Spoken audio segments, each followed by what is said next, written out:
Estos dos puntos son bastante, creo, muy sorprendentes y muy alarmantes. Un problema de salud pública, ¿no? Ahí tenemos una imagen de una persona, todas las complicaciones con las que está asociada la obesidad.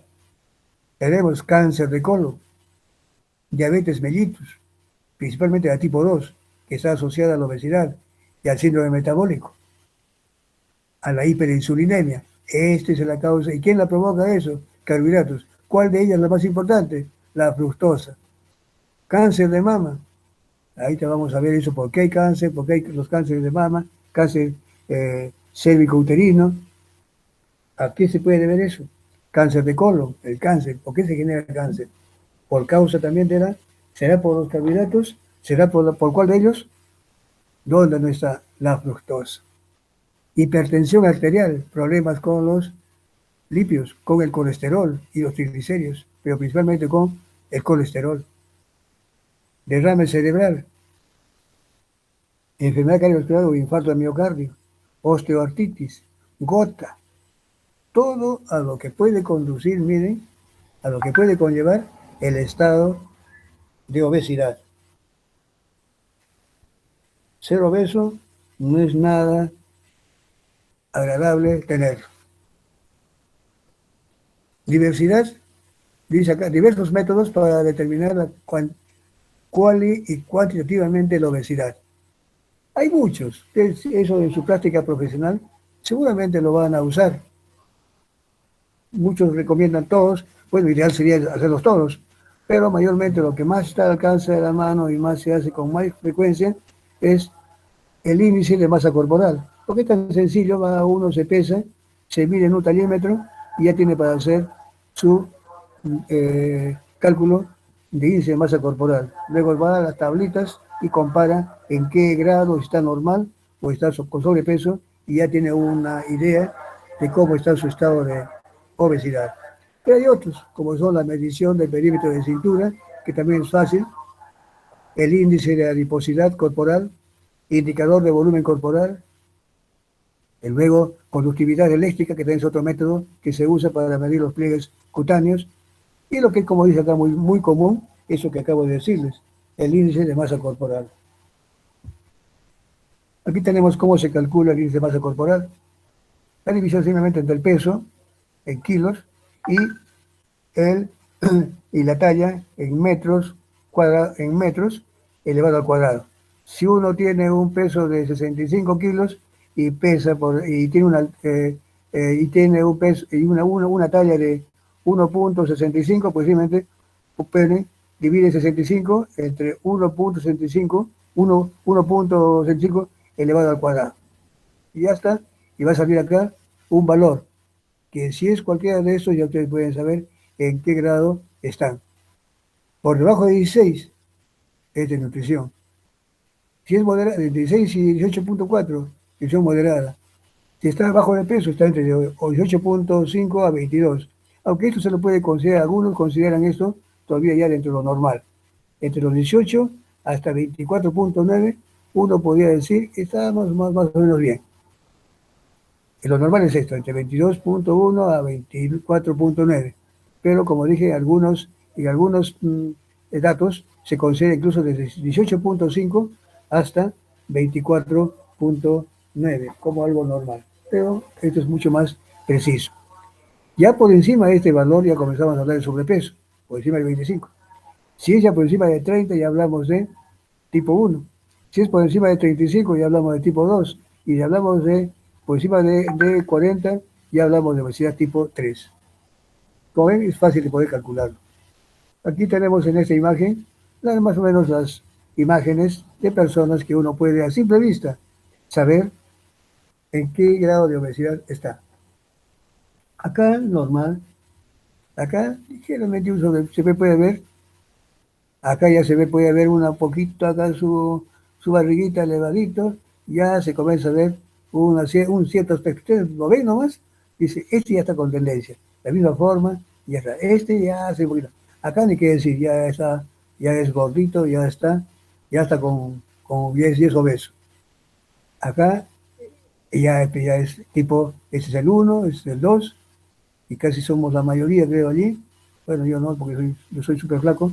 Bueno, y acá el tipo 3, que es ya el obeso propiamente dicho.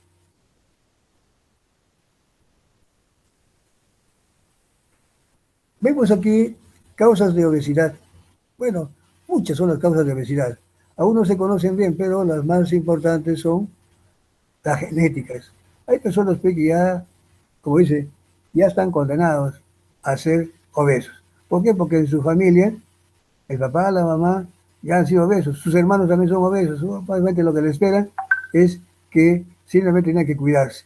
Quiere decir que ahí hay genes que están comprometidos y que lo único que tiene que hacer es, con esa observación, con ese conocimiento de que en la familia hay obesos, a veces los padres pueden ser normales, ¿eh?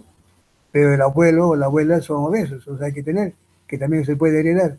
Y por tanto, no estamos, si ya estamos con una tendencia a ser y estamos llevando una vida no tan regular, es mejor cuidarnos para no entrar en este problema de obesidad, que a veces ya están predispuestos a ser obesos. Podemos no ser normales, pero podemos controlarnos.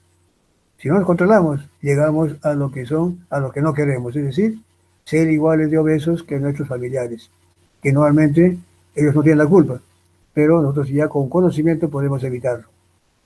Metabólicas normalmente son las causas que llevan a veces por razones de ingestas, alimentos que normalmente los podemos comer en exceso, o alimentos que a la fuerza la estamos ingiriendo, o con agentes saborizantes que nos hace comer más de la cuenta.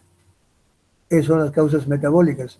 También ahí puede haber también problemas genéticos aquí en cuanto al metabolismo, pero a eso se refiere el problema, las causas de tipo metabólico, como el caso de la ingesta de fructosa, por ejemplo. Normalmente uno come y se siente satisfecho, ya, ya no hay ya saciado su apetito y deja de comer. Pero eso dejar de comer es un mecanismo que se ha llevado a cabo ya desde el momento que uno come. Los alimentos lo que hacen es inducir a nivel de páncreas la formación de insulina. Y la insulina a nivel de cerebro va e inhibe en el hipotálamo al centro de la saciedad. Y por eso ya uno, perdón, eh, activa a la saciedad. Por tanto, ¿qué hace la insulina? Cuando hay presente alimentos, inmediatamente da una señal, no solamente para que la glucosa que se ingiere u otros alimentos se absorban y el cerebro en ese momento toma la impresión de que ya esa persona está comiendo y no debe comer más. Está activando la saciedad. Al mismo tiempo, también retarda la glucosa u otros compuestos, retardan el vaciamiento gástrico. También eso da la sensación de que ya uno está lleno, repleto, como se dice. ¿Qué hace la fructosa? Todo lo contrario. En primer lugar, junto favorece el vaciamiento gástrico, más rápido. O sea, uno come y no su estómago como que rápidamente pasa y pasa y pasa y uno sigue comiendo.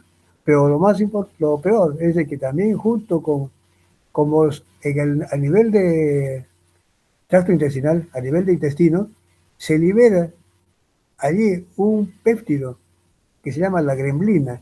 La gremlina va al sistema, al hipotálamo, y allí prácticamente inhibe lo que hacía la insulina y activa el centro del apetito. Es decir, aumenta el apetito e inhibe el centro de la saciedad, lo opuesto a lo que hacía la insulina. Y por tanto la persona comienza a comer, a comer, a comer, a comer, y conduciendo no solamente a esto, sino a otros males más. Ahí tardamos, que ustedes ya lo deben haber revisado y van a comentarlos. También hay problemas psicológicos, que también pueden llevar a la obesidad. Psicológicos, o que también pueden ser, por ejemplo, problemas de el estrés que uno vive, uno comienza, hay muchos que respondemos de esa manera ante un problema psicológico que puede haber, o puede ser momentáneo, o puede ser también patológico. Uno responde con eso comiendo más, fumando más, tomando más.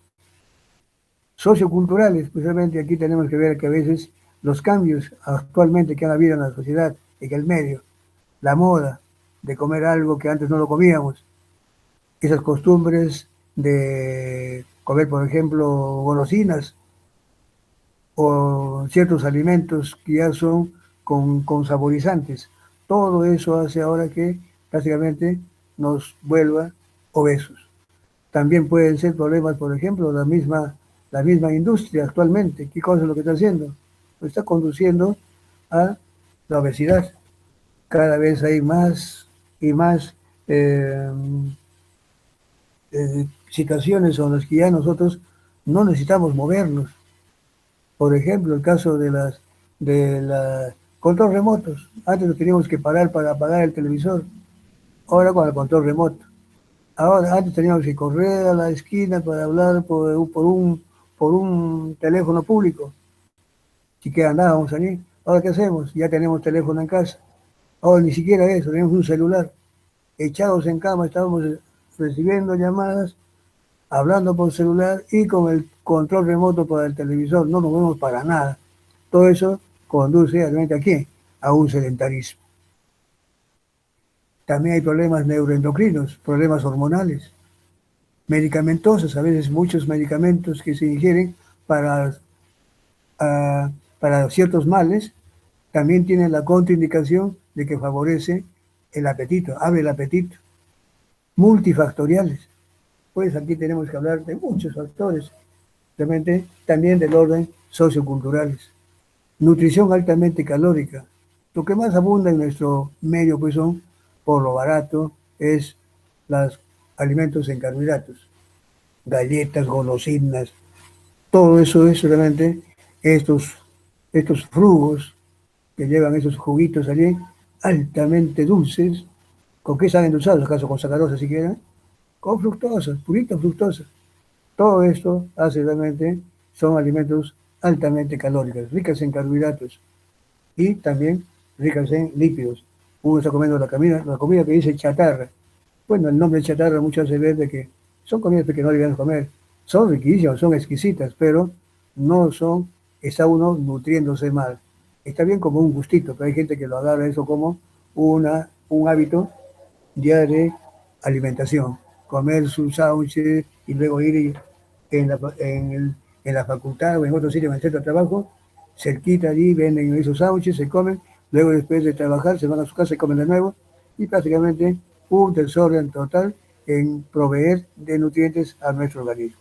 Todo eso, ¿en qué termina? En obesidad. Sobre todo, dicen los países industrializados, pues aquí ni qué decir, estos son los países, peores países que principalmente Estados Unidos, han visto ustedes el mapita. Ahí está la respuesta. Más industrializados, ahí está la respuesta. Más obesidad. Ese es el pago, como se dice, que recibe la gente por promover todos estos productos fáciles de obtener y llevar prácticamente a sedentarismo principalmente y hacernos comer más de la cuenta porque le hacen una presentación tan exquisita que uno come aunque no quisiera. Acá dice, a esto como cuando hablamos de comorbilidades de la obesidad, ¿a qué está refiriendo? Morbilidad es enfermo, sobre todo el término. Quiere decir cómo la obesidad está condicionando, está provocando, está conduciendo a tener enfermedades. ¿De qué tipo? La obesidad puede conducir a obesidad, pero la obesidad es un factor de riesgo para desarrollar muchas enfermedades tales como el RI, resistencia a la insulina, característico en la diabetes mellitus tipo 2. Condiciona para tener enfermedades cardiovasculares, problemas de colesterol. Condiciona o hace posible que las personas obesas tengan más incidencia de accidentes cerebrovasculares, las llamadas ACV, osteoartritis, cáncer de endometrio, cáncer de mama, cáncer de colon, entre otros. También la obesidad puede conducir a enfermedades digestivas, que incluyen como por ejemplo la enfermedad del reflujo gastroesofágico, la esofagitis erosiva, pólipos colorectales y la hepatitis no alcohólica, que después termina en una cirrosis, si es que no se la detiene a tiempo. Asociada al 44%, miren, la obesidad está asociada a que la población, un 44% de los casos sean de diabetes mellitus tipo 2. La obesidad puede generar está generando 23% de casos de cardiopatías isquémicas. La obesidad está conduciendo a que haya de 7 a 41% de casos de cáncer. Miren todo lo que genera la obesidad. Por ejemplo, dice, se considera obesidad un perímetro abdominal aumentado. Aquí pues, se ve claramente ya este es obeso, aquí frente a uno normal. Aquí pueden tener ustedes en mujeres un perímetro abdominal mayor de 80, ya es obeso, y en un varón mayor de 90 ya se considera como obeso.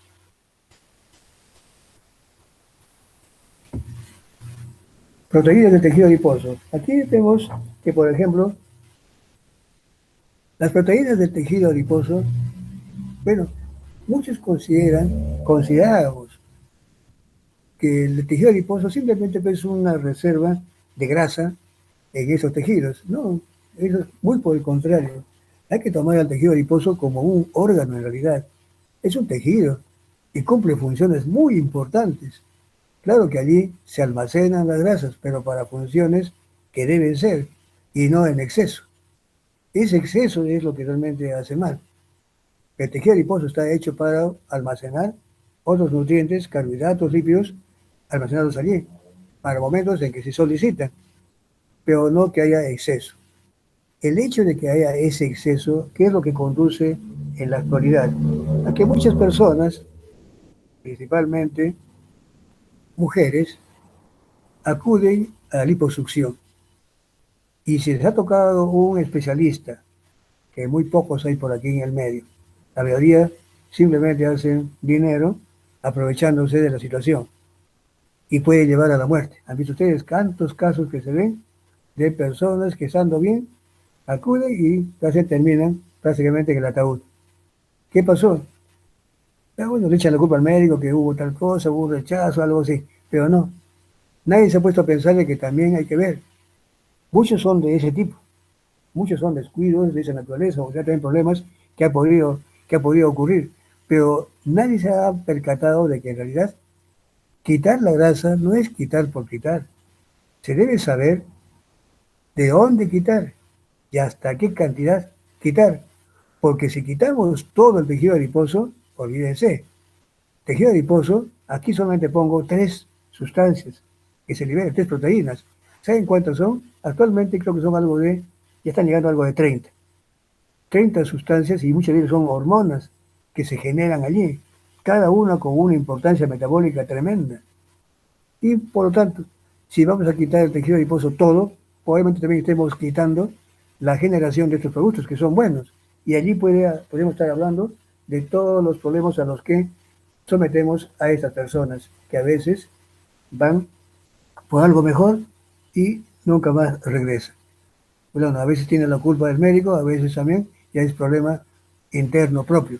Pero hay que tomar en cuenta de que sacar tejido adiposo no es sacar por sacar. Hay que saber de dónde sacar y hasta dónde sacar.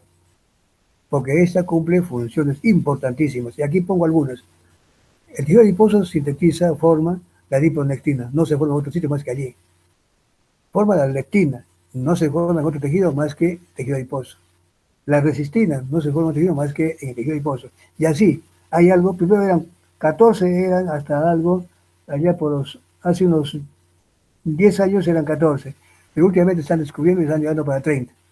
Miren la cantidad de sustancias y cada una está actuando como hormonas, como ligandos importantísimas para el funcionamiento de todo el organismo. La adiponectina, por ejemplo, sí se le atribuye el rol antidiabético. Mejora el metabolismo de la glucosa mediante un aumento de la sensibilidad de la insulina.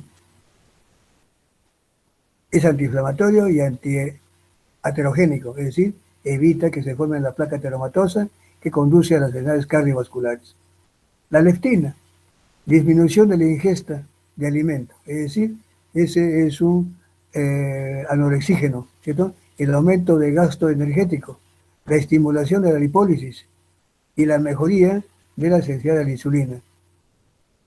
La leptina, dice aquí, atraviesa la barrera hematoencefálica mediante un sistema de transporte saturable. Eso quiere decir que cuando se satura y por más que después haya mayor cantidad, ese ya no trabaja. A este hecho se le conoce como bloqueo leptinérgico o resistencia a la leptina. Puede haber más leptina, pero ya se saturó, ya no hay más, no se puede exigirle más. La resistina aumenta durante la diferenciación de adipocitos, relaciona los procesos inflamatorios. Estos son algunos de los más conocidos aquí, pero si hubiéramos querido, si el doctor aquí no hubiera querido aumentar, tiene todo el arsenal para ponerlos, pero no es el momento aquí. Factores asociados a la obesidad. Medio ambiente moderno. Claro, toda la modernidad siempre ha llevado en consecuencia a que haya más consumo de productos que no debemos hacerlo eh, mm, cuando debíamos, que haya una, dice, consecuencia del desarrollo científico, tecnológico, económico y social, entre otros. Ha propiciado mala alimentación y falta de actividad física. Claro, mala alimentación se refiere a que realmente nos presentan productos tan exquisitos que bajo esas circunstancias uno podía comerse uno, pero si nos presentan tan rico, no, comemos dos o tres, ya estamos comiendo más de la cuenta. Y además, tanta ayuda técnica que hoy en día realmente, como lo dije hace un momento, los celulares, los televisores, los vehículos, cada vez más fácil para adquirirlos, ¿qué hace? Que uno ya no camine. Prácticamente, solamente, hasta para niños. Antes se jugaban con sus pelotitas afuera, en la bicicleta, ahora todos están con el internet y con los juegos y con el chat a la mano. Entonces, todas esas cosas que han conducido a que estemos camino a creciente y alarmante de obesidad. Ingerir alimentos responde a la exposición a señales de comida, a la disponibilidad de alimentos densamente energéticos, o sea, al paladar, que son ricos o no, a la gran diversidad de sabores y olores. Miren, todo esto es lo que ha hecho posible. Todo esto, todo ese modernismo ha llegado hasta incluso a alterar los alimentos, haciéndolos más apetecibles que lo que son. Y eso hace que la persona coma más. Otros factores, costumbres, hábitos, el apego a horarios, el estrés, generan cambios en la alimentación. El estrés, uno está estresado, muchos respondemos comiendo más, otros nos deprimimos, otros comen más, comienzan a fumar cigarro, a tomar. Todo eso está conduciendo a la obesidad. La inactividad física por largas jornadas de trabajo. Uno trabaja 2 días seguidos en una fábrica, le dan 3 de inactividad, pero se limitan a dormir y a no salir de casa. También está mal. Si están a este ritmo de esto, sí, descansar lo necesario y luego, aunque sea estar en casa, pero activos. Este esquemita, miren, es más complejo, pero aquí después demuestra eso el doctor Aquino, que es justamente el que me ha cedido estas diapositivas para facilitarme hacerlo. Yo tenía otras, pero veo que está mejor. Entonces, miren, aquí me explico. Aquí simplemente está de forma muy, muy resumida lo que es realmente cómo se regula el hambre y la saciedad. Aquí, en el tejido adiposo, dentro de otras sustancias que tienen que ver mucho con esto, está la leptina. Esta proteína leptina, ¿qué cosa hace? Dos cosas. Por un lado, inhibe cuando uno ingiere, por ejemplo, alimentos, glucosa, ¿qué hace la leptina? La leptina, uno come lo suficiente y la leptina inhibe la vía orexigénica, quiere decir, inhibe el apetito. Entonces, si ya estuvo comiendo, basta suficiente, ahí nomás, y se tranca esto.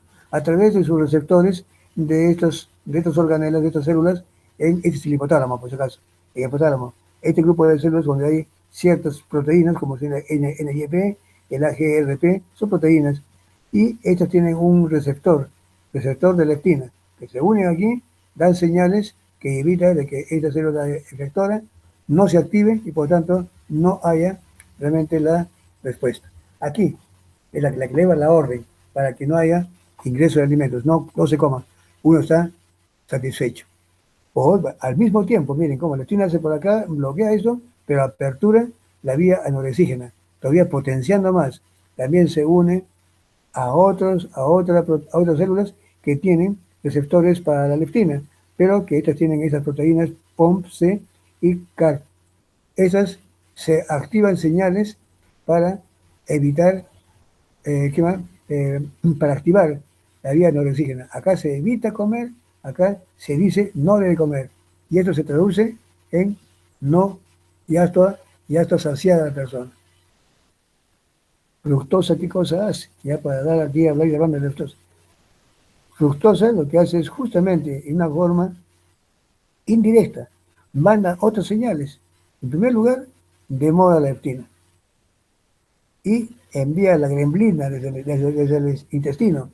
Gremlina viene y prácticamente va a indicar a la neurona de que se apertura vía, o sea, se apertura esa vía, se activa esto, hace lo contrario de esto, de la leptina. Esta viene, activa esa vía y se apertura e inhibe esa otra. Es decir, uno sigue comiendo. Eso es lo que hace. Y eso crea también, y eso crea cierta, uh, se suele a cierta adicción. Aquí tenemos, por ejemplo, lo mismo de antes, solamente que aquí ya un poco más eh, profundo, ¿no? Entonces aquí tenemos, por ejemplo, insulina, leptina, miren lo que hace insulina, leptina. Por un lado, normalmente hacen eso, los otros hacen esa cosa, los dos. Pero mira lo que hace gremlina, activa, ahí está NIP, y prácticamente está favoreciendo la, nuevamente el apetito, aperturando. Hace lo contrario. Leptina y la insulina hacen inhibir, ¿cierto? Inhiben a este del apetito para aperturar y cerrar esta vía que es la anoresigénica. ¿Qué hace gremlina? Echa por tierra todo esto. Se une aquí, activa y manda la señal para que esa persona no sienta saciedad, al contrario, hambre, y siga comiendo más. Regulación periférica. Ya estamos media hora, vamos a adelantar un poquito más porque nos va a quedar todo. ¿Cómo se regula? Bueno, hay señales oresigénicas sobre apetito, anoresigénicas sobre saciedad, péptidos y hormonas del tracto gastrointestinal. Aquí tenemos la gremlina, hormonas pancreáticas, polipéptido pancreático, amilina y la insulina. La genética de la obesidad. Genética de la obesidad. La mutación homocigótica del gen LEP. Este gen LEP es de la leptina.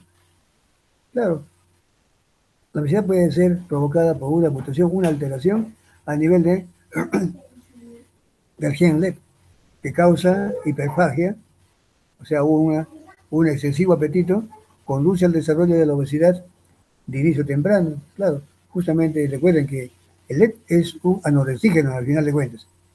Al estar fallada, básicamente no va a haber quien diga ya se ha saciado, sigue comiendo.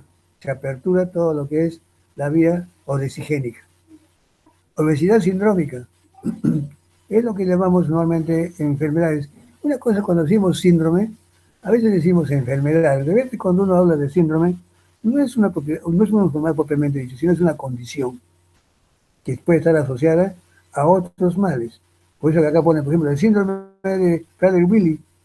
Aquí está retraso mental, estatura, ¿sí? Que sí que hay otras alteraciones asociadas. Y eso es lo que se llama síndrome. Es un cuadro que está comprometiendo a otros órganos, otras alteraciones metabólicas.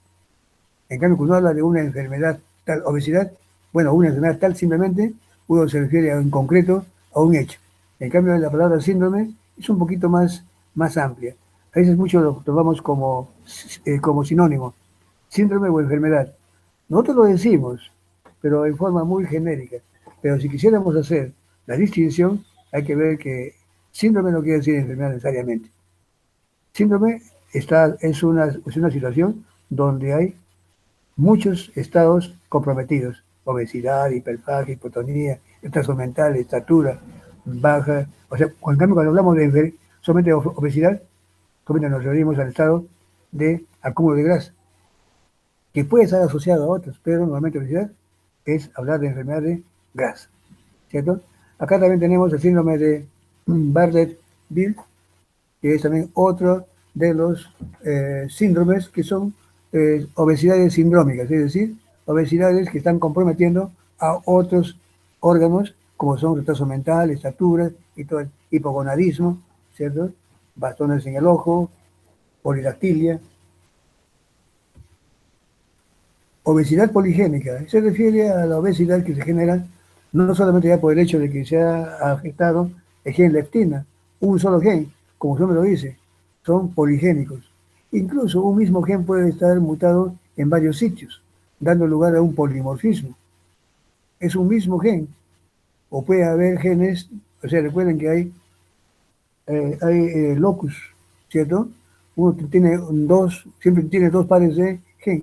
Uno puede estar alterado en un sitio y otro puede estar alterado en otro lado. Ya da lugar a un polimorfismo. La mayoría de los genes localizados están involucrados en la regulación del metabolismo energético. Es decir, cuando hablamos de obesidad poligénica, podemos hablar de uno, mientras uno está en la leptina, otro puede estar por acción de una inhibición de la enzima, por ejemplo, de la vía glicolítica, y al final comenzamos a ver que se suman muchos y que al final el resultante es justamente la, la obesidad. Puede haber que la regulación del colesterol no esté trabajando porque hay una falla en la enzima que regula, se forma más colesterol de lo normal. Y como la obesidad está generando gran cantidad de ácidos grasos, se forma más colesterol y acelera, compromete. Eso se llama poligénica, quiere decir que hay más de un gen comprometidos, pero todos para generar obesidad. La obesidad está asociada a cada distintas proteínas del sistema nervioso, en forma más frecuente que la enfermedad. Genes asociados a la obesidad y a la variación en la índice de masa corporal. Aquí les vamos a mostrar solamente muchos. Mira, aquí está la liponectina, el gen, la función que tiene, el fenotipo que está relacionado, o sea, la característica, y el tejido donde se expresa. Aquí tenemos la liponectina, receptor adrenérgico, la tipo 2, la tipo 3, el receptor melanocortina, la que tenemos un receptor de gamma activado por proliferador de peroxisomas. En fin, son una serie de genes que están de una forma u otra vinculados con la obesidad. Proteína desacopladora, acá está, esa es de la termogénesis. Recuerdan que también la termogénesis tiene que ver mucho con la producción de calor y que cuando se desacopla la cadena respiratoria, ya sabemos muy bien, de que allí comienzan a movilizarse grasas. Al bloquearse eso, realmente estamos viendo ya que se almacenan las grasas, no se usan, no se consumen. ¿Y quién hace eso? También hace la fructosa. ¿Dónde no está la fructosa? También metida en esto, miren, evitando que el hígado y los tejidos no usen ácidos grasos. Por tanto, permiten que se acumule. Aquí tenemos otra proteína desacopladora, también está vinculada con el ROS, con las especies reactivas de oxígeno, radicales libres, buena cuenta. Proteína desacopladora 3, también relacionada con los ROS, los radicales libres, asociados a la masa grasa y obesidad, factor neurotrófico y muchas otras más que podemos observar aquí. Miren, todas estas son proteínas que de una forma u otra están asociadas a la obesidad, de una forma u otra, condicionando obesidad o aquellas que están muy asociadas a la obesidad. ¿Cómo es? La diabetes tipo 1 y a tipo 2, principalmente a tipo 2, que es la que está más incluida. ¿Ve? Entonces, cuando hablamos de diabetes, diabetes tipo 2, es decir, la que está asociada a la obesidad. Tipo 1 no, muy poco. Aquí tenemos, por ejemplo, este personaje, aquí dándose un banquete con un soberano Super Sounds, más grande que él, más grande que su cabeza, mire. Entonces, aquí vemos los excesos. Eso debe ser muy delicioso, muy apetitoso, que hace que las personas lo coman con mucho más ganas. Y seguramente que él, con ese volumen que tiene, seguramente que se lo come todo. Tratamiento de la obesidad. ¿Qué, qué medidas pueden prevenir la obesidad? Tratamiento. Bueno, pero aquí hay un tratamiento multidisciplinario. Es Desde el punto de vista de que la obesidad también tiene diversas causas de origen, hasta psicológicos, saben ustedes, de estrés, problemas genéticos, problemas de vida cotidiana que uno puede llevar, el tratamiento va a ser diferente. No vamos a tratar a una persona obesa que tiene un problema genético de obesidad, una persona que simplemente ha llevado una vida sedentaria, totalmente distinto. O una persona que es obesa porque tiene un problema psicológico o vive en un momento de estrés. Aquí a eso se refiere que es multidisciplinario. Dependiendo de cuál sea la causa, se verá a quién acudir. El objetivo, pues simplemente es cambiar el comportamiento en el enfermo.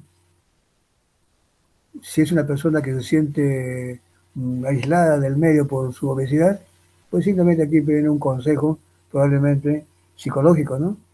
Y también consejo a sus compañeros para que no lo tomen, para que no lo aparten de su medio. Acá, ¿ves? Familia y su entorno. Entonces, tiene que ver mucho con eso. O sea, aparte, que no se sienta mal, no se sienta enfermo, evitar en lo posible que ese enfermo cambie su aspecto, que vea que eso se puede sanar y si es algo que lo tiene que, como es una obesidad genética, tiene que asumir de que esa es su condición, pero no sentirse mal. Reorganizar hábitos de vida es lo más importante. Hasta incluso los genéticos tienen que realizar sus hábitos de vida. Si sabe uno que va a ser obeso, pues realmente hay que evitarlo. Los cambios que han de ser progresivos y muy sencillos.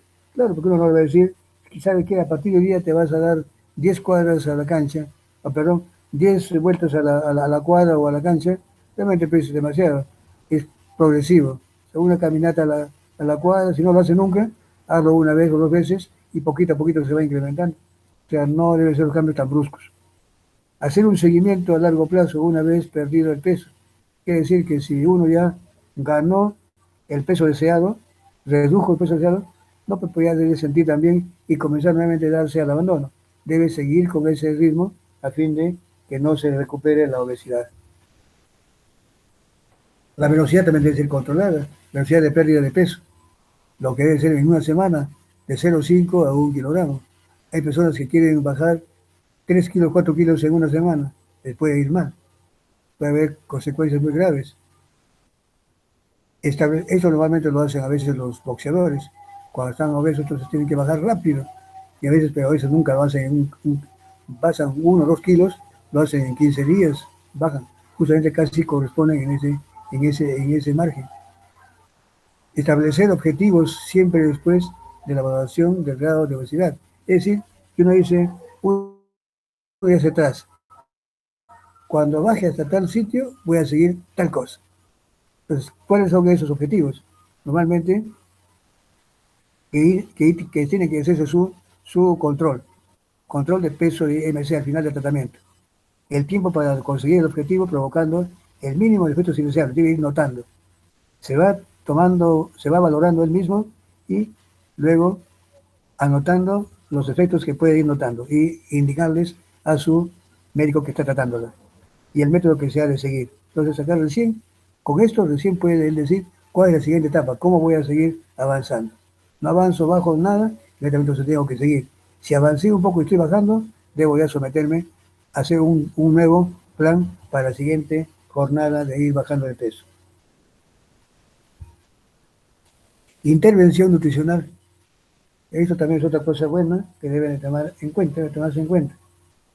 Intervención nutricional, 3 comidas principales, ayuno, comida y cena. Evitar periodos prolongados de ayuno con 2 comidas menores. Uno a veces no come, una vez, pero en el día está picoteando, como se dice, y prácticamente ya no tomando agua, sino gaseosos refrescos que van a empeorar su obesidad.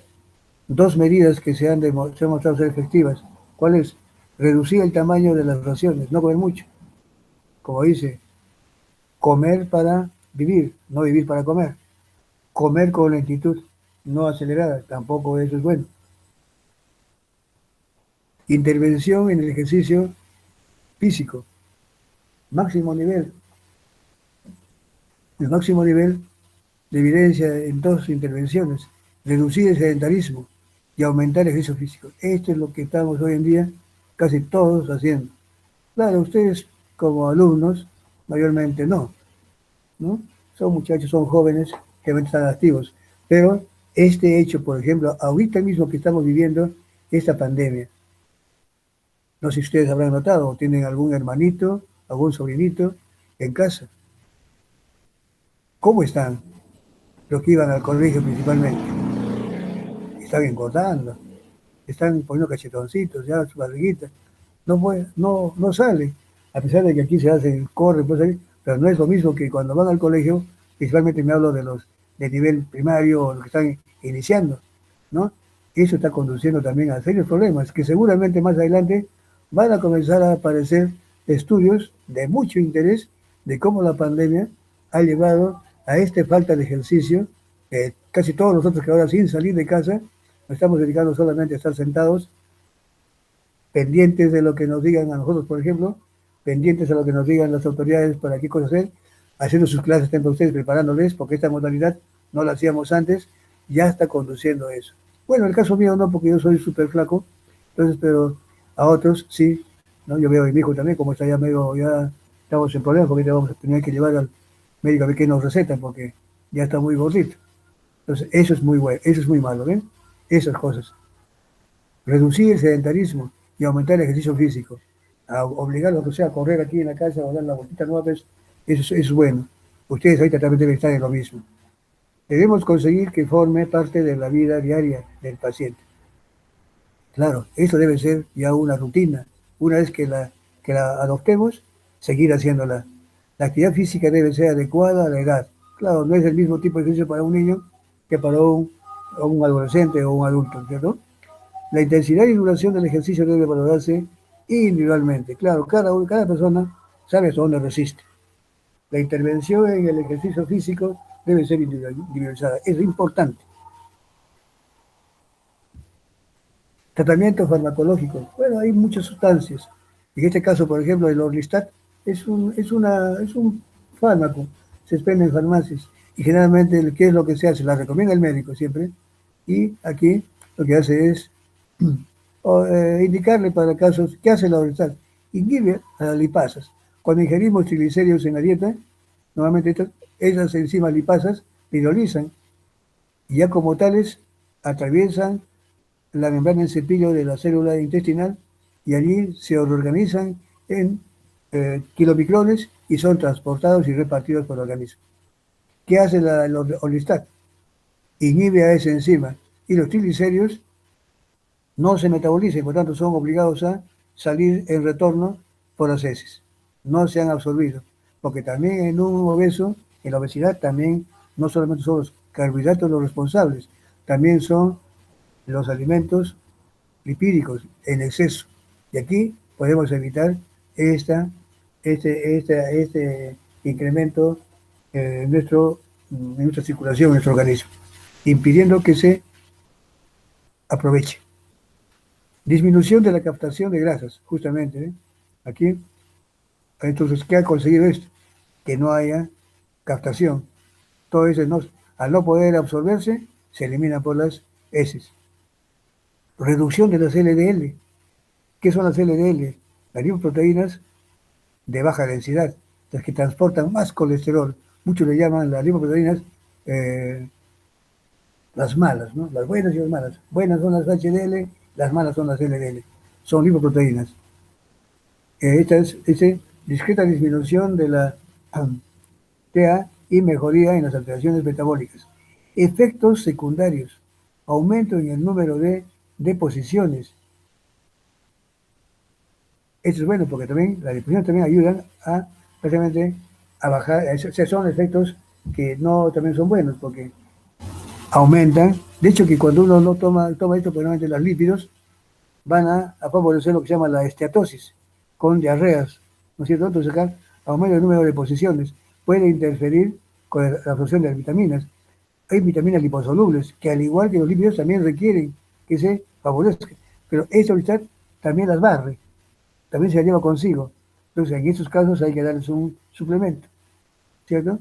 Esto entonces, por ejemplo, estos son los efectos secundarios que provoca una esteatosis los lípidos no se absorben, salen en heces en las heces y eso realmente flotan prácticamente, porque no son solubles en agua y acarrean agua y se genera, estos son los efectos secundarios.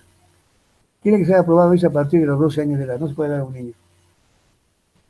Tratamiento quirúrgico, bueno, solamente siempre y cuando se cumpla con esa indicación.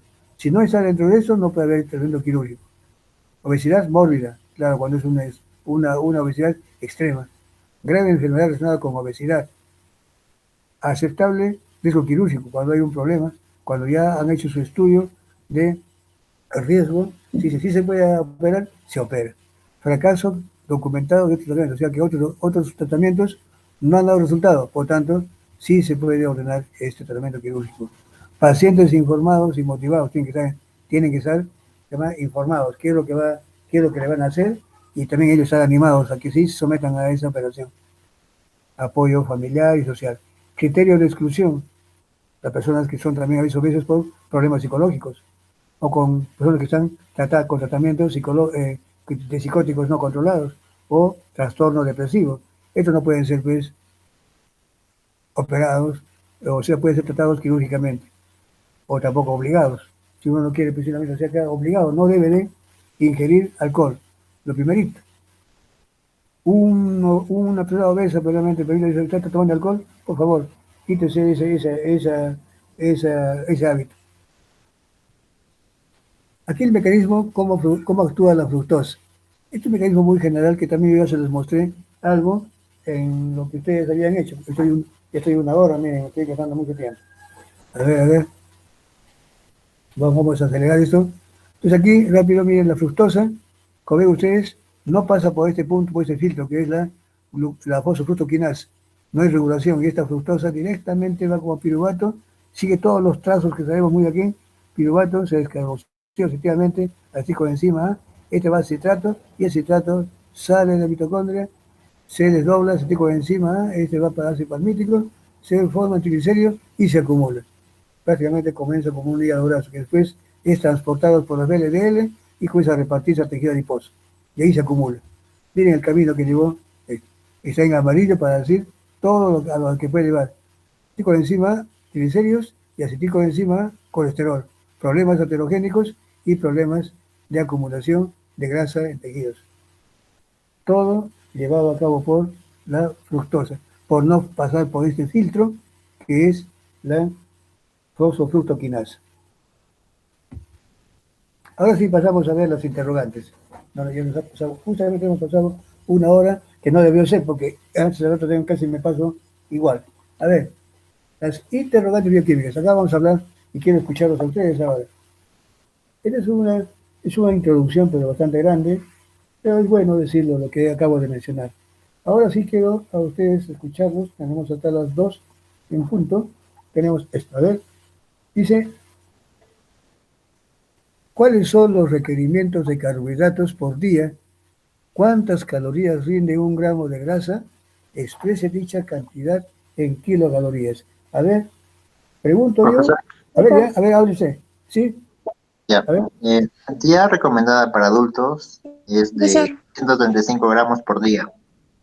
Así Para es. las mujeres embarazadas necesitan de 175 gramos por día y un gramo de grasa contiene 9 calorías y en kilocalorías sería 0.009. Ajá. Ya, para una persona normal, ¿cuál sería el requerimiento de carbohidratos en general? 135 gramos. 135 gramos Bueno, así me pareció lo que investigué. y ya. Allá, bueno, usted dice, Profesor, allá, usted dice 135 gramos, ese es el total, ¿cierto? Ya sacando, yo estaba confundiendo aquí en porcentaje con los demás componentes. Ya, está bien eso. Sí, 135, a ver si dice usted, ¿usted es Maverick? ¿Maverick? sí, profesor. Ya, muy bien.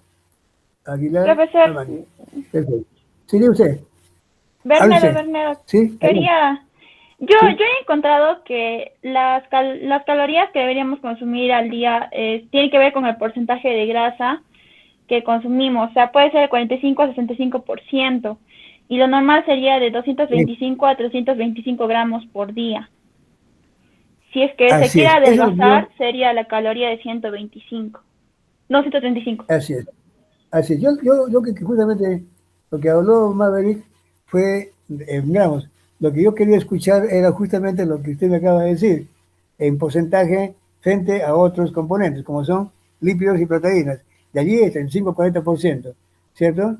Así es. Y que también muy bien lo ha dicho usted ahorita, de que eso también depende del contenido de grasas, porque, o al contrario, ¿no? Cuando uno habla de grasas, también depende de los carbohidratos. Es decir, tiene que estar asociado. Muy bien su anotación, señorita Bernero, ¿no? Sí, sí, profesor. Bernero Benito Sara, sí, muy bien. Muy bien. Ahora entonces pasemos a la siguiente pregunta. Dice, a ver, otra persona que hable, ¿cuáles son los requerimientos de grasa por día? ¿Cuántas calorías rinde un gramo de grasa? A ver, alguien que habla, que me haya hablado. Profesor, ¿Sí? Aquí, profesor. ¿Su nombre? Caguana. Caguana. Caguana Ubalde. Caguana. Ubalde, ya, muy bien. Sí, profesor. Hable usted. Bueno, los requerimientos de grasa por día vendrían a ser de un 20 a un 30%, los cuales un gramo de grasas, como ya lo dijo nuestro compañero, equivale a 9 kilocalorías. Y en A sí, ver. lo que nosotros debemos de comer así en gramos vendría a ser de 44 a 76 gramos entre grasas y aceites. Ya. A ver, creo que aquí ha habido una confusión. Hace un rato, allá hablaba, yo le pregunté hace un momento a su compañero y me habló, bueno, su compañera me dijo de, yo vi acá de grasa, pero dice acá cuántas calorías, elementos de carbohidratos, cuántas calorías, acá hay una cosita que no le entiendo bien, cuántas calorías, a ver, la primera decía, ¿cuáles Es son decir, los elementos de carbohidratos hubo por día? ¿Cuántas calorías un error. rinde Sí, uno de grasa, no? Ya había una confusión, ¿no es cierto? Arriba, que dice carbohidratos y también debería decir 1 gramo de carbohidratos. ¿Sí? profesor, Si ustedes observan, la primera pregunta dice esto: ¿cuáles son los requerimientos de carbohidratos por día? ¿Cuántas calorías rinde 1 gramo de grasa? Ahí debería ser 1 gramo de carbohidratos, porque si no, estaríamos repitiendo aquí debajo que también pide lo mismo, 1 gramo de grasa. Acá sí es grasa. Aquí arribita, cuando estoy señalando, tendría que ser 1 gramo de carbohidratos, ¿cierto? sí, Por eso que yo estaba escuchando la dieta que dijo anterior, dije, ¿qué cosa ha dicho? De 40, cuando usted habló de sí, profesor. 45, se refería a la grasa, ¿cierto? Y cuando hablamos de carbohidratos, ahí hablábamos, si hablamos de porcentaje, a ver, quiero que me lo repitan esto para que no estén escribiendo mal. Miren, aquí van a corregir. Acá No, dice profesor, un es gramo de que carbohidratos. respecto a lo que ha dicho, Aquí arriba dice requerimiento de carbohidratos. ¿Cuánto es? Más o menos un 50 a 60% diario, ¿cierto? De todo lo que se come. Que convertidos en gramos, ya me lo dijo el doctor, perdón, me lo dijo el señor Aguilar. Ahora, la señorita Bernero también me habló de este aspecto, pero aquí me habló ella de los grasas, ¿cierto? Se había adelantado a decirme esto. Entonces, le acepto a ella, porque me ha dicho ella de 40 a 45 gramos de grasa. Se estaba refiriendo a gramos de grasa, por si acaso. Entonces, miren, si aquí corregimos, para que quede bien claro, ¿ya? Para que no vayan a confundirse ustedes. Acá deben escribir ustedes 1 gramo de carbohidrato, ¿ya? En la primera pregunta dice, ¿cuántas calorías rinde 1 gramo de carbohidrato? Es de 4 gramos, ¿cierto? 4 calorías, 4 kilocalorías. Bien, y aquí debajo ahí sí sale grasa. Y eso, como me ha dicho, ¿cuánto fue acá abajo de 1 gramo de grasa? ¿Cuánto rinde? ¿Cuántas kilocalorías? ¿Quién me estaba 9. hablando? 9. 9. Esa fue, ahí habló quién? 9, profesor. Caguano Valde. Estaba hablando Caguano Valde, ¿no? Sí. Ahí Sí, entonces profesor. usted concrete la de abajo y no, complete. Sí, Solamente que quería, ¿qué se llama? Aclarar eso de acá. Acá decía grasa, debía ser carbohidratos. En cambio aquí ya usted está hablando de todo eso ya referido a grasa. ¿Cuánto de grasa diario necesitamos? Usted necesita De un Caguana 20 Ubalde. a 35%. En- Sí, sí, sí. bueno, Acá profesor, les nuevamente decía, vuelvo a repetir, ¿cuáles son los requerimientos de grasa por día? en porcentaje. En porcentajes vendría a ser de un 20 a un 30%. Ahora, si eso lo llevamos a gramos, vendría a ser de un 44 a 76 gramos, ya sea en grasas y aceites. 20 a 30%. No creo que sea así, porque si vamos a sumar, Sí, aquí esto más o menos es grasa por día, de todas, porque lo que ingerimos diario es carbohidratos, lípidos y proteínas, ¿cierto? Entonces aquí cuando ingerimos carbohidratos, normalmente está en un 50 a 60%. Y aquí, claro, ya eso ya lo podemos convertir después en gramos, pero y aquí abajo es un 30 a 45%, 30 a 40%, es de grasa. Y aquí no han puesto más bien, si fuera de proteínas o aminoácidos, sería un 10 a 15%, que sumamos todo, recién hace 100%. Si usted le pone aquellos valores, va a salir muy pequeño. Ese 20, ¿cuánto me ha dicho de acá? No creo que sea así tan bajo, ¿eh? O Profesor, está expresado en otras comunidades. Sí, diga usted. profesor Bernedo, yo he encontrado que es de un Ah, 20 a sí, un 30% de la, 30, tendría que de un ser 20 a 30%, porque si es 30%, ajá, de las calorías. Entonces, 30, si es que una persona consume 2000 normalmente, calorías, serían 44 a 76 gramos. Y en el caso de los niños, varía también, depende de lo que coma y la alimentación. claro, pero ese valor de 20 está muy bajo en grasa.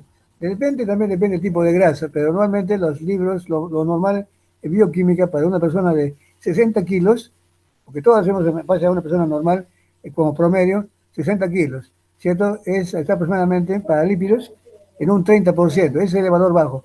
30 hasta máximo un 40% de lípidos, más es 30. 20 ya me parece que un poquito muy bajo, porque para proteínas, sí normalmente se exige aproximadamente un 10% a 15 máximo, o sea, de las calorías que uno necesita. Eso también depende de la fuente que ustedes hayan tomado, ¿no? O sea, yo se lo tomo como normal, porque ustedes han revisado. No hay problema. ¿Ya? Solamente les aclaro. Muy bien, señorita Caguana Ubalde. Ahí está buena aclaración. A ver, dice, ¿cómo se clasifican los carbohidratos? ¿Cuáles son los más abundantes en la dieta normal de una persona? A ver, alguien que no haya hablado. profesor, Con- A ver, sí, dice usted, su apellido. Cali, Cali Gutiérrez, ¿no? sí. Muy bien, Lady, muy bien. Hable usted, señorita. Bueno, yo encontré que se clasifican en monosacáridos, disacáridos y polisacáridos. Perfecto, muy bien. ¿Cuál Y el dice? más, ¿Cuáles son los más abundantes en la dieta normal? la glucosa, No, no, no. Dice cuál. Bueno, usted dice la glucosa, porque acá dice, usted dice que hay los carbohidratos se clasifican en ya, monosacáridos, los disacáridos, monosacáridos, los monosacáridos. A ver, si nosotros ingerimos, claro, de repente usted está usted mezclando una cosa, pero si es monosacáridos, cuando uno ingiere, cuando uno come, por Profesor, serían ejemplo, los polisacáridos. ¿cuál? Los polisacáridos, Profesor, más A ver, abundantes. sí, ¿cuál de ellos? ¿Cuál de ellos? A ver, usted, el Almirón, ¿no? almidón, Almirón. profesor. Ahí está. ¿Quién dijo Almirón? Bernedo, Bernardo. Almirón, Bernedo claro. Benito. Sí, Claro, es el un almidón porcentaje. entre un 70 y 80%. Claro, es lo que está más abundante. Uno ingiere una porción de arroz, ¿qué cosa es? Carbohidrato. Uno come pan, carbohidrato. Uno come un bizcocho, carbohidrato. Uno come, perdón, almidón, ¿no? Uno come, prácticamente está en todo, una papa, es almidón. Todo es almidón prácticamente. La mayoría de nuestros alimentos son almidones. Claro que también está por ahí claro, de repente la señorita Cali dice es la glucosa. Cuando yo he hablado, y ahí lo que estoy tomándole a la señorita Lady, esa respuesta. Está de repente, no la critico, está confundiendo de repente decir, bueno, lo que más funciona en nuestro organismo es la glucosa. El metabolismo de la glucosa es lo que nos gobierna. ¿Qué es lo que ingerimos en nuestra dieta? Glucosa. Pero la glucosa, ¿bajo qué forma? Polisacárido. ¿Cuál es este? El almidón. ¿Ya? O sea, mire usted, yo le tomo la respuesta de la señorita Lady como buena, pero en el sentido de que ella está diciéndome qué es lo que comemos más a diario. Glucosas. Pero la glucosa, ¿cómo está presente en la dieta? ¿Como glucosa libre? No. Está como polisacárido. Ya en el tracto digestivo, ahí se desdobla, se convierten en monosacáridos, que la mayoría es glucosa, y son los que van a repartirse a todas las células, ¿cierto? Así es. Pero la pregunta Profesor, era en forma... ¿Sí? Dime una usted. pregunta. ¿Los oligosacáridos también están dentro de la distribución de carbohidratos? Claro, claro. A ver, ¿qué oligosacárido usted conoce? Dígame uno. Por ejemplo, las glucoproteínas. No, no, no, no. O sea, oligosacárido, ahí tenemos uno. Dos tenemos que lo comemos a diario, que esté en la mesa y lo ponemos, a ver, ¿cuál es el disacárido? Miren, hay que ver que los Sería, oligosacáridos, La profesor, La sacarosa, lactosa, profesor. la profesor, sacarosa, pues lógico, y la, la Sacarosa, lactosa. la lactosa también de la leche. Quien toma leche está tomando un disacárido. Y La quien toma maltosa. maltosa también, pues la maltosa más que todo ya se forma como producto del metabolismo del almidón. Pero así maltosa libre, mayormente poco. Mayormente lo que viene como disacárido. El disacárido es un oligosacárido. Cuando se define a un oligosacárido, cómo lo definimos? Son aquellos azúcares que están conformados de 2 hasta 10 unidades de monosacárido. De esos, los más comunes son los que tienen dos. También puede haber trisacáridos, tetrasacáridos, hasta pentasacáridos, ¿no? Pero mayormente eso no se los menciona. Los más comunes que tenemos en la dieta son los disacáridos. ¿Y cuál de ellos? El azúcar de mesa, la sacarosa, ¿cierto? Que son dos monosacáridos, fructosa y glucosa, unidos por un enlace glicosídico alfa 1, 1,4. Entonces, eso es, perdón, 1,2, ¿no? Enlace glicosídico 1,2, es la sacarosa, que es un azúcar no reductor. Pero miren, estos son un disacárido. Entonces, cuando queremos dar respuesta a esta pregunta, les agradezco su participación, y sus preguntas. Muy bien, así me gusta que participen, me pregunten y digan.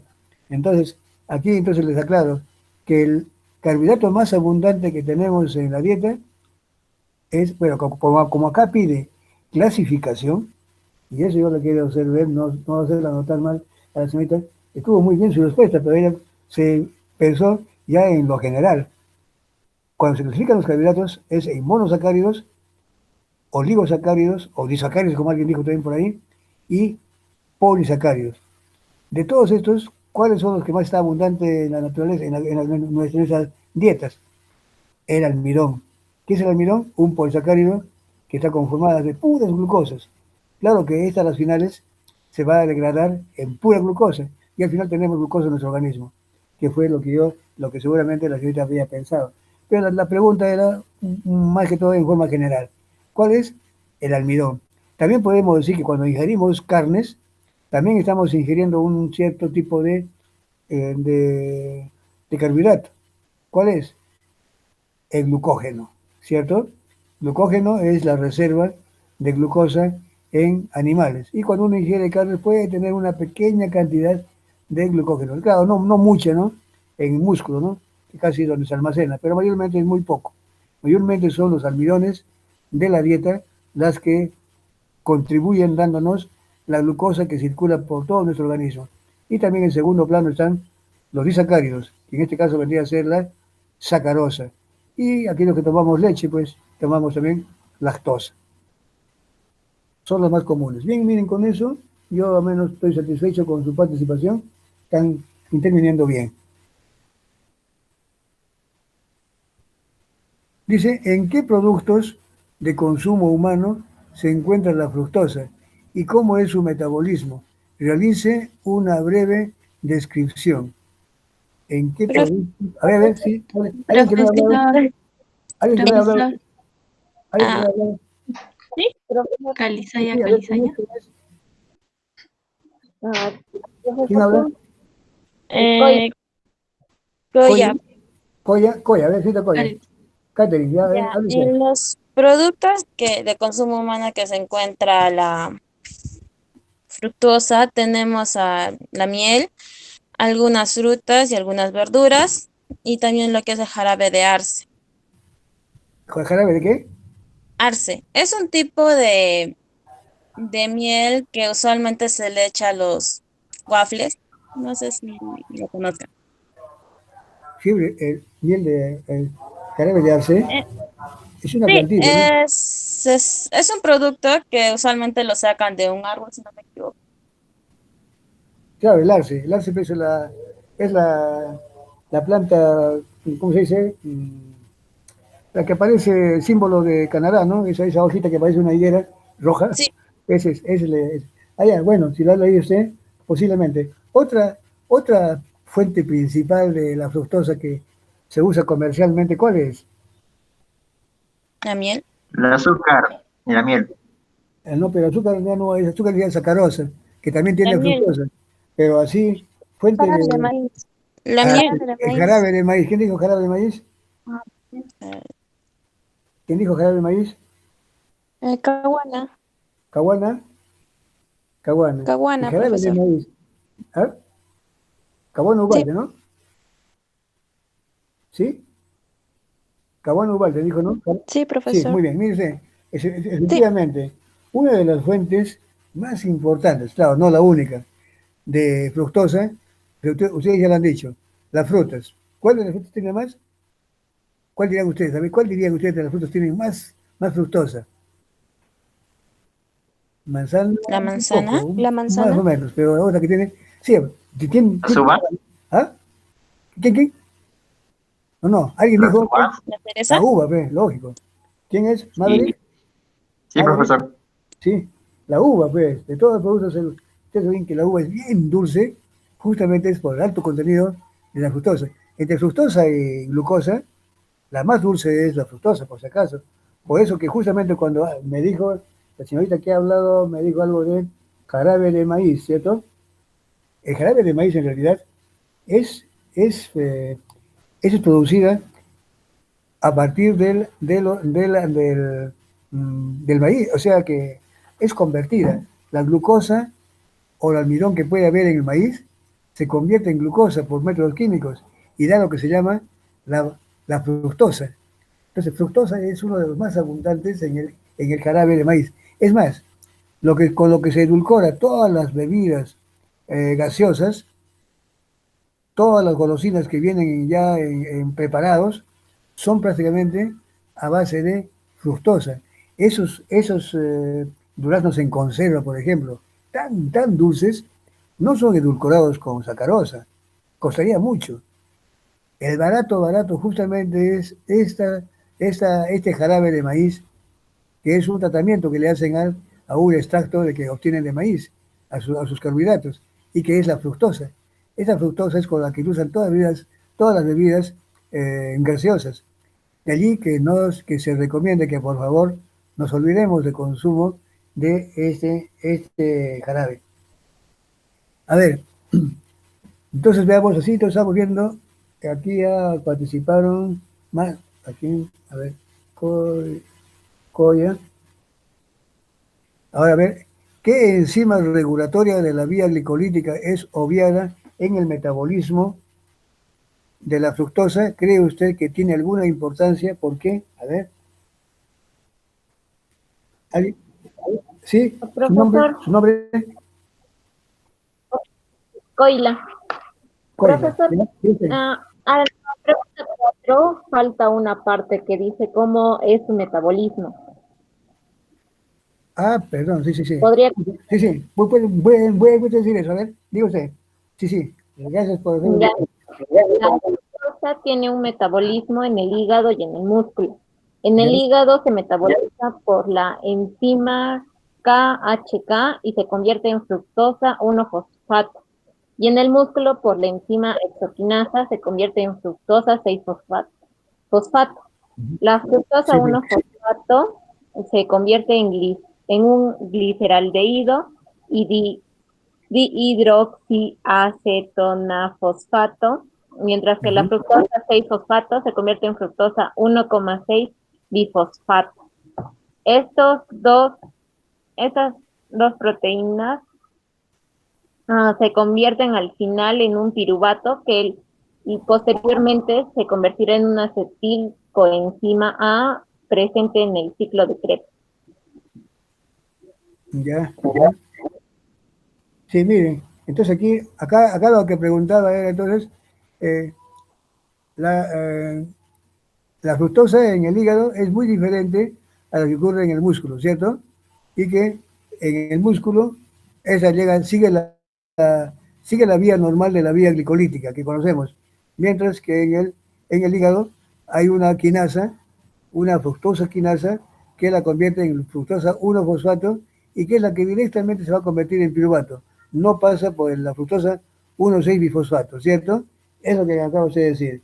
Ese verdaderamente es el metabolismo de la fructosa. Muy bien. Usted es Coila Palaco, ¿no? Sí, profesor. Muy bien. Y ahora pasemos al siguiente. Nos va a ganar el tiempo. A ver, tenemos un cuarto de hora. ¿Qué enzima regulatoria de la vía glicolítica es obviada en el metabolismo de la fructosa? A ver, alguien que no haya hablado. Calizaya, Mamani. Vais, también faltan. Bien, si no hablan ellos, pues cualquiera que quiera participar. ¿Qué enzima regulatoria de la vía glicolítica no participa, o es obviada en el metabolismo de la fructosa? Es una pregunta concreta nomás. 4 palabras. A ver, ¿qué me Profesor, dice? la aldolasa. ¿Cuál? La aldolasa, ya que desde la fructosa 1-fosfato pasa directo al piruvato, en cambio, no estaría pasando lo que es la aldolasa. No, pero claro, también usted me lo ha dicho, se ha saltado. Sí, bueno, podríamos decir que sí, pero hay un detalle aquí. Claro, no hay la aldolasa. Pero antes de la aldolasa, ¿quién está? La Justo, fructoquinasa. claro, la fosfofructoquinasa, ¿cierto? Claro, la aldolasa ya no participaría porque es una consecuencia. Si no hay fructosa 1,6-bisfosfato, no tiene para qué trabajar la aldolasa. Está bien su observación, pero ¿por culpa de quién? Porque no participa la fosfofructoquinasa, ¿cierto? ¿Sí? Entonces la que está faltando aquí es la fosfofructoquinasa. Esa es la enzima que es obviada. Al no ver ese paso, ya no hay nada del resto. Usted me dijo la siguiente, ¿cierto? Pero no, es la que está obviada en la vía glicolítica, es la fructosa, no pasa a convertirse en fructosa 1,6-bifosfato. Eso es lo que hace la fosfofructoquinasa. Lo que hace es que la quinasa la convierte de frente en una fructosa 1-fosfato que sigue otra ruta, ¿cierto? ¿Cuál es su nombre? ¿Su nombre? Caguana, profesor. Caguana. Su aclaración está bien, Mayucho. Bueno, su respuesta no es exactamente la que yo deseaba, pero es porque usted estaba mirando y ya no hay las otras, pero es una consecuencia nomás. La enzima, no hay esa enzima, no trabaja porque la que no pasa es la primera. O sea, podemos decir que también están obviadas, no participan ellas. Hasta ese punto de vista yo lo veo. Pero todo por culpa de que no hay, y que la fructosa no se fosforila en la posición 6 que hubiera seguido la ruta como hace en el músculo, sino en el hígado se convierte en fructosa 1-fosfato y ya no participa allí la enzima, por tanto no tiene por qué ocurrir todas las demás, la quinasa y la aldolasa que usted dice, ¿cierto? Así es. Entonces, eso lo debemos de sobreentender de esa manera. Dice, ¿puede explicar cómo se pueden formar excesivas cantidades de triglicéridos en el organismo si la dieta contiene principalmente carbohidratos?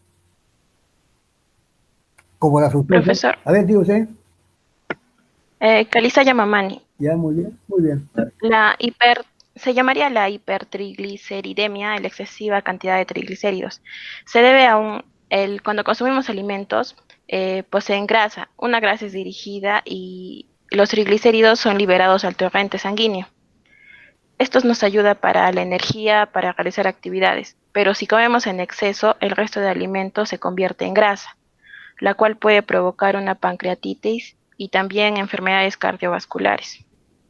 Y Y ya, también pero dentro está la fructosa que lo consumimos por golosinas o somos procesadas. no lo entiendo.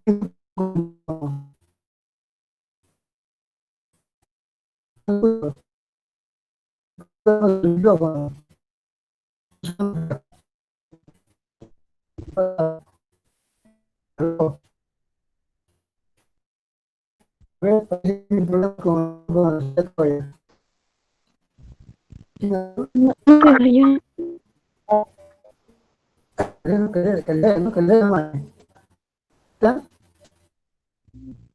Con su micrófono. A ver, entonces, otra persona que me diga, porque ella me estaba hablando, ahorita respondieron sobre Profesor, las grasas. Sí, sí, tiene usted, madre. bueno, creo yo que se da el incremento de los triglicéridos porque al consumir al Fructosa. consumir lo convertimos en energía, nuestro cuerpo lo convierte en energía. El cual es normal, pero si es que consumimos en un exceso, se almacena, por decirlo así, aumentando la cantidad de triglicéridos. Ya, porque, pero ella dice, si la dieta contiene principalmente carbohidratos como la fructosa. ¿Qué hace la fructosa? ¿Se almacena como triglicéridos? Profesor, Sí, digo usted.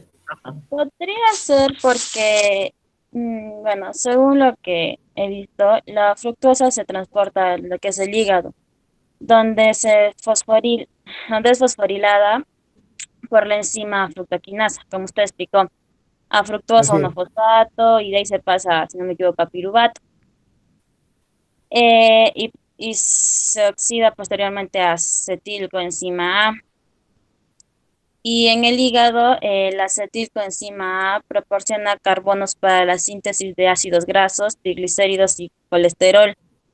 Por esa razón, al consumir grandes cantidades de fructosa, se estimulan las vías glicolíticas y lipogénicas en la célula Ujú. hepática, por lo cual se ve favorecido el hecho de que la molécula de la fructosa entra a la vía glicolítica sin pasar por el punto de regulación, o sea que no es Así es. catalizada por la fosfofructoquinasa. Y, Perfecto, muy bien. Ujú.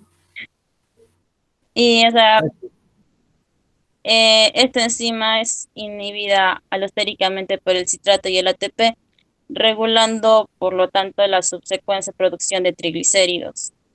Así es, así es. Muy bien. ¿Su apellido? Goya Sánchez. Polla Sánchez. Muy bien, ¿eh? Esa es la respuesta. Justamente, esa es que esa no pasa por el ciclo de regulación, el filtro. Todo se va para lípidos. ¿Cierto? Muy bien. Su respuesta está perfecta. Acá dice ahora, eso otra nos va a ganar el tiempo, vamos a pasarnos. ¿Qué otros mecanismos bioquímicos estarían determinando el consumo de excesivo de fructosa? ¿Qué otros mecanismos más? Ustedes, cuando ya los he visto, pues mira, ¿qué otros problemas bioquímicos más, mejor dicho, así podríamos decir, qué otros problemas bioquímicos estaría también determinando el consumo excesivo de fructosa? ¿Solamente obesidad? A eso va la pregunta. Ya ustedes, cuando ¿Podría, les he mostrado esa imagen que he visto, que les puse al comienzo, ustedes pueden darme la respuesta por ahí. A ver, dígame, ¿alguien? profesor, podría ser el cáncer, Cáncer ya, uno. Otro, la diabetes, diabetes, perfecto. enfermedades coronarias, Enfermedades coronarias, perfecto, sí. el ACV, Así es. Ujú. el aumento de ácido úrico, Ácido úrico, perfecto. la resistencia a insulina. Tensa insulina, sí, así es. Ujú. También podría ser la hipertensión arterial. También todo lo provoca, miren, desde el momento en que esto genera aumento no solamente, miren, aquí no solamente es triglicéridos, que también aumentaba, porque acá dice, ¿qué otros mecanismos bioquímicos? La síntesis de colesterol. Recuerden que también les he dicho al comienzo que ese acetilcoenzima A no solamente va a ir a convertirse en triglicéridos, también se destina hacia colesterol. Y el colesterol va a generar todos esos procesos cardiovasculares. Entonces, la respuesta aquí directamente sería, se determina, con esto, otros cambios serían la síntesis de, por ejemplo, claro, que ustedes dicho son ya las consecuencias, pero ¿a causa de qué? Formación de radicales libres, formación de ácido úrico, la formación de colesterol, ¿cierto? Y todo eso va a conducir a esos problemas de la diabetes y todo ello, ¿sí? ¿Cuál es su nombre? Goya Su Sánchez. apellido. Coya Sánchez. Así es. Entonces, lo que acá pedía era mecanismos bioquímicos. Bueno, esa es la síntesis de colesterol, síntesis radicales libres. Eso es lo que va a generar después la hipertensión y todo ello. Todo eso entramos en la respuesta que dice, ¿qué otros mecanismos? La formación de placas aterogénicas, enfermedades cerebrovasculares, la ACV y todo ello, ¿cierto? Dice, ¿cómo estaría funcionando el proceso de retroalimentación en la paciente que lleva las siglas de ARA? Explique. ¿Estaría funcionando el proceso de retroalimentación?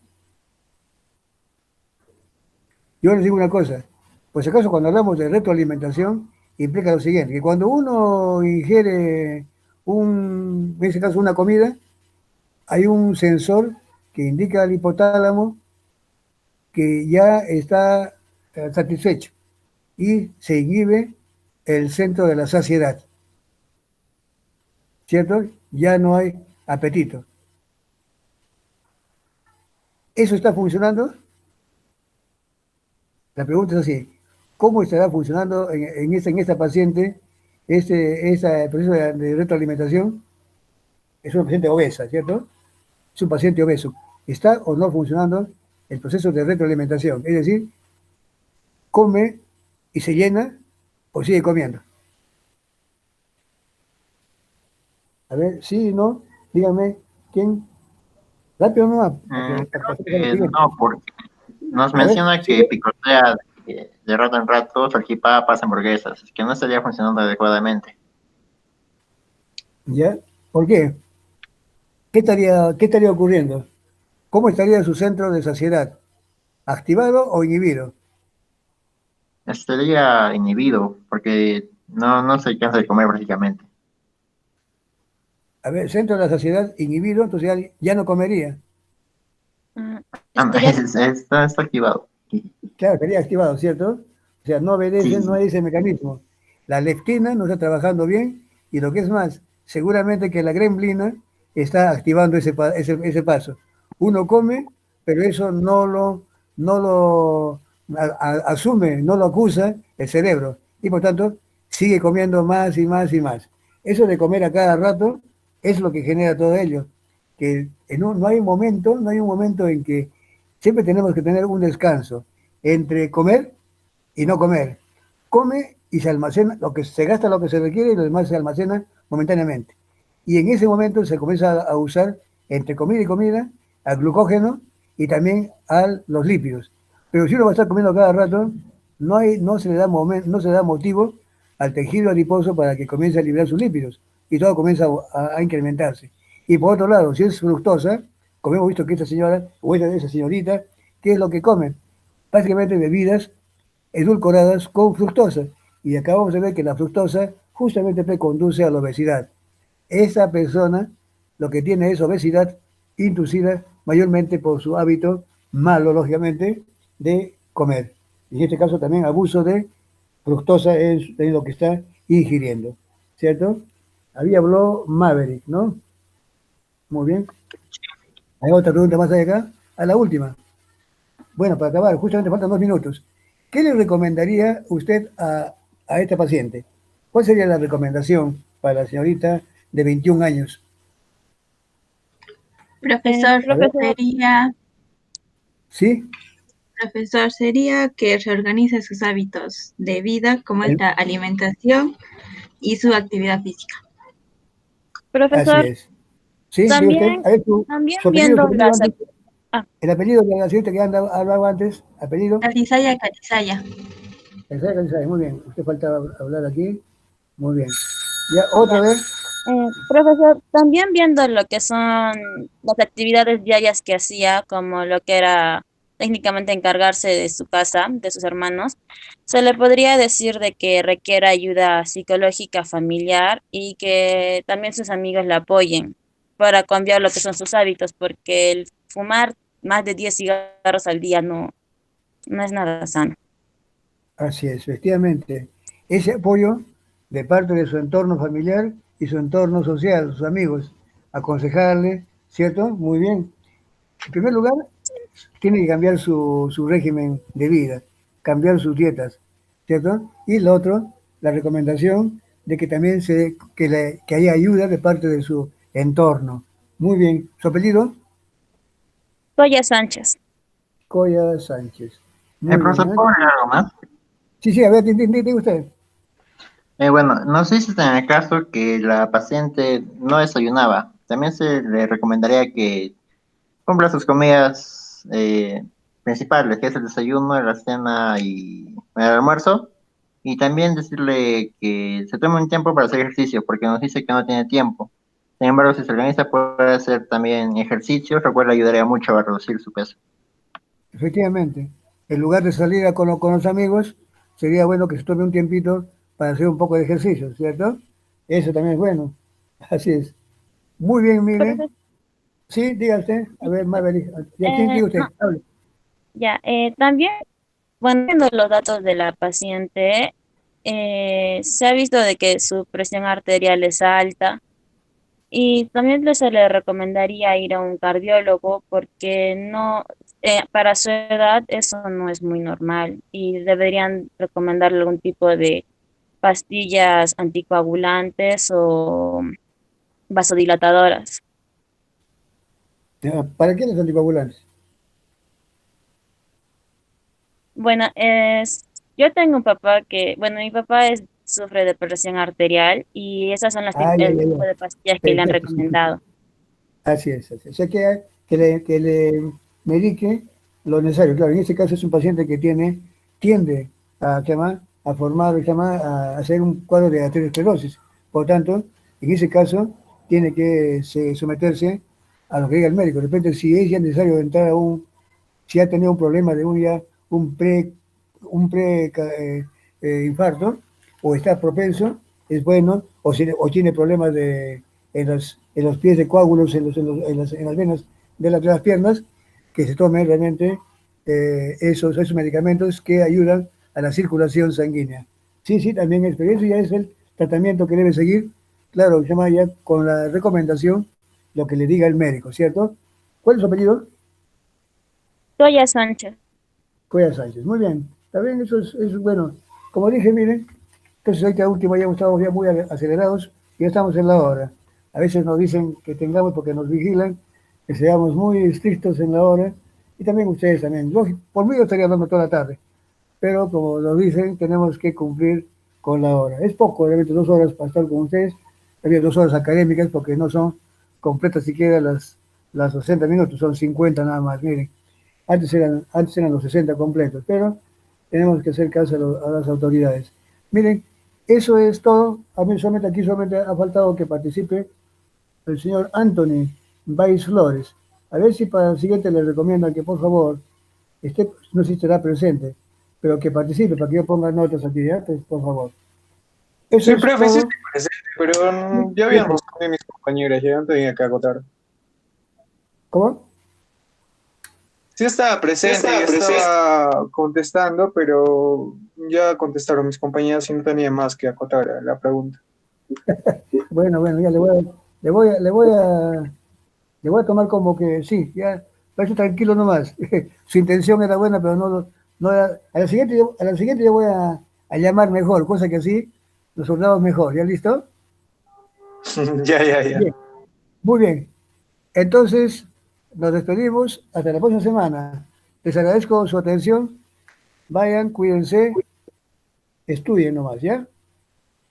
El pasito les va a tomar seguramente el doctor Aquino, ya les va a tomar él va a indicar en qué momento les va a hacer llegar el pasito de esa práctica. ¿Ya?